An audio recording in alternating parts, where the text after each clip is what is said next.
Сайн мэцхан уу? Намайг Даваасрангийн Батгтёбор гэдэг коуч Око гэдэг нэрээр нэлээд танигдсан байгаа.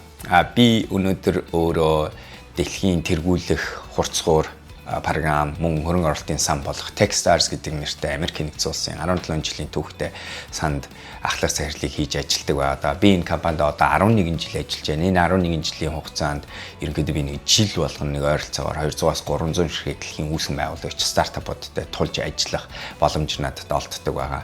Манай компани өөрөө тэрбум долларын хөрөнгө оруулалтын сантай. Тэгээд өөрийнхөө хурцгуур програмуудаар дамжуулж дэлхийн одоо ирээдүйд шилдэг компани болох нөгөө unicorn нэг эверт болох team одоо шилдэг компаниудыг хайж ажилтдаг яг л ийм classic venture сан буюу хөрөнгө оруулалтын сан гэж ойлгож болно.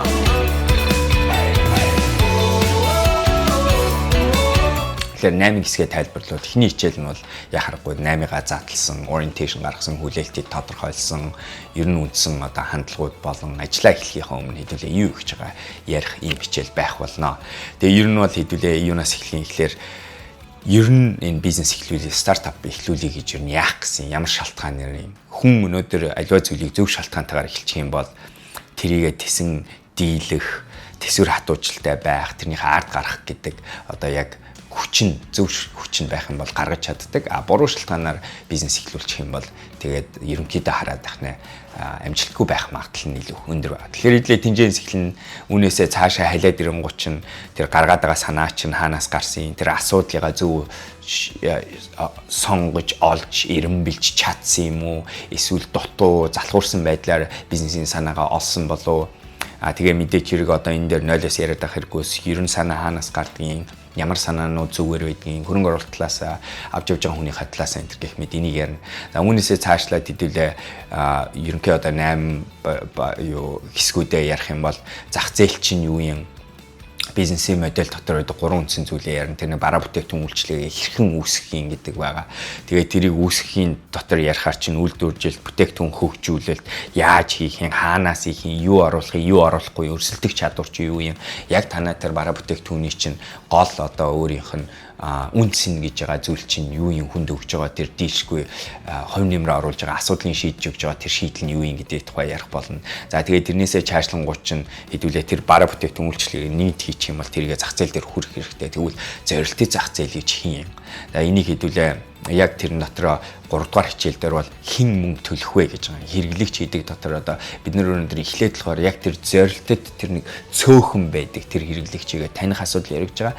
Таньчихсан хойноо мэдээд яг тэр ингээ мөнгө гэдгээ энэ зорилтын зах зээл маань миний үүсгэж байгаа бараа бүтээгдэхүүн үйлчлэгээний зөв юм байна гэдгийг нэгэнд мэдснийхээ дараа тэрийг хөгжүүлэх, өргөжүүлэх, тэд нартайгаа ойлголцож сурах гэдэг иймэрхүү ажлыг бас ярих болно. За тэгээд тэнцэнсээ цаашаа яриад мэдээч хэрэглээ саяны ярьж байгаа санхүү мөнгө бизнес гэдэг зүйл чинь тогтвортой байх хэрэгтэй, ашиг олдог байх хэрэгтэй. Бизнес гэдэг зүйл чинь 1-2 удаа 8 альцах юм уу, 1-2 удаагийн солилцоон дээр суурилсан зүйл байдгүй. Энэ урт хугацаагаар ажлын байр үүсгэсэн, тогтвортой бүтэц үүсгэсэн ийм ажил явагдана. Тэгэхээр идлээ санхүүгээ ярих болно, бизнес моделээ ярих болно. За тэгин гутаа эцэст нь нэг бараа бүтээгдэхүүнээ хинт гэдгийг мэдж байгаа бол тэд нэрийг аваачиж өгөх хэрэгтэй. Тэр бараа бүтээгдэхүүний хэрэглэгчдийн өмнө тавих хэрэгтэй. Тэгэхээр чинь бид нэр маркетинг ярих хэрэг болно, үнэлгээний стратеги ярих хэрэгтэй болно. Хүргэлтийн арга барил, зах зээл рүү нэвтрэх арга барил, стратегийн тухай ярих болно. За тэгин гутаа тэнцэнсээ мэдээч хэрэг борлуулалт яригдчихэж байгаа гэсэн. Тэгээд энэчнээсээ хэрхэн буцаагаад ашиг олох зардал нэмтэр гэсэн асуудлууд яригдах болно. Тэгэхээр энэ ер нь сэдвүүдээ саяны энэ ярьж байгаа өргөн хүрээний сэдвүүдээр 8 хичээлийн дундуур орж гарах болно. За 2 дугаар хичээл дээр болохоор багийн гишүүд яагаад чухал вэ гэдгийг ярина. Тэгээд өмнө би ч гэсэн зөндөө ярьж байсан тэр нь юу юм гэхээр ер нь бол одоо энэ амжилттайгаар ийм урт хугацаагаар компани үүсгэнэ гэдэг чинь амархан зүйл биш. Бизнесийг тогтвортой амжилттай олон хүний амьдралыг өөрчилж чадсан зах зээл бараа бүтээгдэхүүн айгуу гоё юм хүнд хэрэгтэй юмыг үүсгэж чадсан бизнес үүсгэнэ гэдэг бол айгүй богинохон амархан ажил биш. Энэ бол нэлээд цаг хугацаа шаардсан, нэлээд хөдөлмөр шаардсан, олуулаа ажилтдаг ажил байгаа. Тэгэхээр баг хамт олон гэдэг зүйл маш чухал болно. Ялангуяа хөрөнгө оруулагчийн өнцгөөс харах юм бол ганцаараа ажиллаж байгаа, үүсгэж байгаа үүсгэн байгуулагчдаас илүү олон хамтрагч нартай байж байгаа хүмүүстэй хамтарч ажиллаж чаддаг хүмүүст хөрөнгө оруулах магадлал нь өндөр байдаг. Тэгэхээр хэдүүлээ яаж зөв багийг бүрдүүлэх үү, багаа яаж авч явах уу, мандалаар яригдана, менежмент яригдана, 20 дугаар хичээл хэлээ тэрэн дээр анхаарч ажиллах болно. 3 дугаар хичээл дээр хэн мөнгө төлөх вэ түрүү ярьсан. Ер нь энэ манай яг энэ яриа үүсгэж байгаа зүйл чинь яг хинт зориулсан асуудал юм байна. Яг хүний яг хинийх нь асуудлыг шийдээд байгаа юм байна. Тийм ээ, өргөн ярихгүй, зорилттой зах зээл гэж ярихаараа Монгол улсын 15-аас 17 настай бүх хүмүүс гэж юусоо ярихгүй. Бид нэр яг өнөөдөр тэр хүний худалдан авалтын ард байгаа сэтгэл хөдлөл болон стратеги бодлогынх нь горимд нь баригдаж тэр хүний амьдралын хэм маяг болон тэр хүний босод тэр хүн болгоод байгаа тэр тодорхойлолт бос өгөгдлүүдийг авч үзчихээж нарийн яг үнэхээр зорилттой зах зээлээ таних тухай ярих болно. Тэгээд нэгэнт мэдчих юм бол тэд нарыг өнөөдөр тэд нартэйгээ зөв харилцаж сураад өөртөө хэрэгтэй бүх өгөгдөл бизнесийн амжилтыг гаргах бол амжилтын хариултыг өгөх тэр өгөгдлийг тэр хэрэглэгчдээс ярилцаж олж мэдэж авах талаар бидлээ хичээл 3 дээр ярих болно.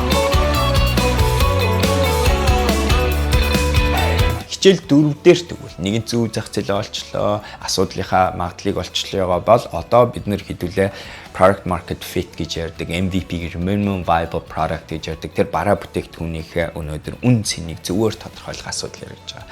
Тэгэнгუთ өнөөдөр яг хүнд хэрэгтэй юм хийгээд байгаа юм уу? Эсвэл зүгээр л нэг гоё гэсэн асуудал хийгээд байгаа юм. Яа тэгэхээр өнөөдөр бид нэр мөнгө солилцож худалдан авалт, худалдан борлуулалт гэдэг зүйлийг хийхэд бол тэр нөгөө талдаа бодит асуудлыг шийдэх ёстой байгаа. Тэгэхээр идлээ 4-р хичээл дээр мөнгө төлөхийг хүсдэг бүтээгдэхүүн бий болгох нь гэдэг тухай ярина. Яаж тестлэх юм? Яаж зөв юм олж байгаагаа мэдэх юм? Яаж өнөөдөр бид нар гоё зүйл биш хэрэгтэй зүйлийг хүнд үүсгэж байгаа гэдэг тухай хичээл 4-дөр ярих болно. Түлээ одоо модель руу орж эхэлнэ, бизнес модель. Тэрэн дотор яаж өнөөдөр ашигтай бизнес моделийг бүрдүүлэх вэ гэж. Бид нар өнөөдөр бизнес гэдэг бараа бүтээгдэхүүн үйлчлэгийг аваад бизнес болгоно гэдэг тэр процесс дотор бид нар зөвхөн өнөөдөр технологи шийдэл ярихгүй бид нар одоо бүхэл бүтэн цогц бизнес байх хэрэгтэй 9 өгөгдлүүдийг бүгдийг нэг нэгээр нь ойлгох хэрэгтэй болон тэр дотор зардал, хэрэглэгчийн харилцаа, за тийм гутаа өнөөдөр ямар хамтарлуудыг бий болох вэ? Яаж зардлын бүтцээ бий болох вэ? Яаж орлогын одоо тооцооллоо бий болох вэ гэх мэт бүх хэсгүүдийг нь бас тэнцээ бизнесийн модель дотор хэдүүлээ ярих болно. Тэгээ бизнес модель гэдэг зүйлийг яаж өнөөдөр өөртөө бизнес хөгжиж явах вэ? Цаашаа үргэлжлүүлж авч явах вэ гэдэг нь бас чухал байгаа. Модель гэдэг зүйл чинь амьд амтан байн өөрчлөгдөж яадаг зах зээл эдийн засгаа дагаад таны бараа бүтээгдэхүүний өөрчлөлт болон циклийг чинь дагаад өөрчлөгдөж амьдлаж хувирж байх хэрэгтэй зүйл байгаад байгаа. Go to market мөн борлуулалт яг одоо өнөөдөр жинхэнэ sales гэдэг зүйлийг зүйлэн дээр анхаарах буюу бүтээгдэхүүн өөрөө л зарагчих уу гэдэг нэртэй хичээлийг орох чинь. За агуулга нь болохоор ер нь одоо барааныхаа шинж тэмдгээс болоод шууд хэрэглэгч рүү эсвэл бизнес рүү эсвэл магадгүй төрлөө чиглэсэн бизнес модель хийж байгаа бол тэрийг өнөөдөр яаж борлуулах юм? Борлуулалтын стратеги, үнэлгээний стратеги. За мөн одоо яаж өнөөдөр тэрийг хэрхэн тэр тэр зах зээл рүүгээ очиж холбогдох уу? Холбогдсон хойноо тэднийг яаж өнөөдөр хангалттай боловсрол мэдээллийг олгоод тэгэнгуутаа зөв хүмүүстэй өнөөдөр тэр худалдан авах гэдэг алхам руу нь ойртуулж өгөх үү гэдгийг хэдүүлээ хичээл 7-оор бодит жишээгээр ярих болно. За тэгээд хэдүүлээ маркетинг ярих болно. Маркетинг маань борлуулалтын нэг хэсэг ч гэсэн өнөөдөр өөрөө ялангуяа энэ artificial intelligence хэмэл оюухан нэвтэрсэн энэ цаг үед бол өнөөдөр энийг бас дахиад өөрөөр бодох хэрэгтэй байна. Анхаарал болон нийт одоо хүний нэг хүний нүдэн дээр очиж байгаа сурчлагын тоо, хэмжээ, хурд одоо маш их юм өөр цаг үед бид өнөөдөр маркетинг гэдгийг бас зүгээр ойлгож хамгийн сүүлийн арга барилаар баригдахгүйгээр өнөөдөр энэ бараа бүтээгдэхүүнийхөө үн цэнийг хүнд мэдрүүлэх гэдэг зүйлийг хэрхэн зөв хийх вэ? Тэгээ эцэст нь борлуулалт гэдэг зүйлийг хийсэн маркетинг яг яаж хийх вэ гэдэг тухай бид нар ярих болно. Татвар болон хууль эрх зүйн орчны тухай ярих болно.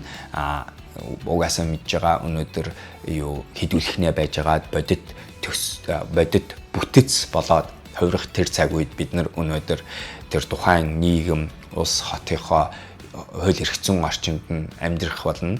За тэгэнгүүт чинь өнөөдөр нийгмийн даатгалаас ахгуулаад эсвэл олон улсын түвшин ч гэсэн одоо орлогын татвараач гэсэн хэрхэн бодож яаж зөв бүтцийг гаргуул зүгээр зарим зүйлүүдээр яаж өнөөдөр зөв стратеги гаргаад байгууллагынхаа бүтцийг хүртэл зөв гаргачих юм бол өнөөдөр санхүү дээр маш одоо чухал шийдвэрүүд байх боломжтой байгаад байгаа. Түүл эдгээрийг ч гэсэн яаж гаргах вэ? Өөрийн чинь хийж байгаа бизнесийн салбараасаа үл хамааран бас хамааран бид нар тодорхой хууль эрх зүйн болон дүрм журамд одоо даах хэрэгтэй болно. Тэгэхээр тэрийг бас зөв ойлгож мөн шин технологи хийж байгаа бол тэрийг өнөөдөр хууль эрх зүй бүрдээгүй тийм нөхцөл ч гэсэн яаж дараагийн алхам руу орох тухай төлөө бас энэ хичээл дээр ярилцах болно. За хичээл болгон дээр аль болохоор онлоо хэдүүлээ ойлгох хэрэгтэй болно. За суур итгэллүүд болон хандлагууд гэдэг зүйлийг мэдэх хэрэгтэй болно. Тэнцэнс бүх үйлдэл чинь явагдах болохоор за үүнээс гадна хамгийн сүүлийн үед одоо бодит кейсүүд нь юу вэ? Хин юу энэ сэдвүүдийн дагуу хийж яах гэдгийг ярих болно. Тэгээ эцэст нь энэ хичээл маань өнөөдөр яг л хэлж байгаагаараа амжилттай бизнесийг эхлүүлье гэж байгаа бол яг л тэрийг л хийх зорилготой бүх агуулга, бүх хичээл орж байгаа арга барил маань тиймэрхүү байдлаар явахыг хичээх болно.